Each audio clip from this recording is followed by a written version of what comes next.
Hello there, I'm Dr. Rosy Daniel, and I'm just wondering if you know what we mean by holistic healthcare. So, the idea is that we're looking at the whole of you as a complex body with all these different levels of body, mind, spirit, environment, social network, all of which are playing a role in how well you feel, how able you are to cope, and what's going on for you in your life and your relationships.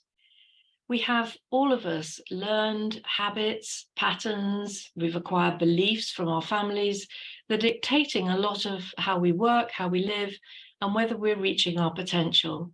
So in Holism, we unpick all of this and we have a look at where your joy, your life, and your va-va-voom is coming from, and we help you build on that, replacing behavior that depletes with behavior that nourishes you.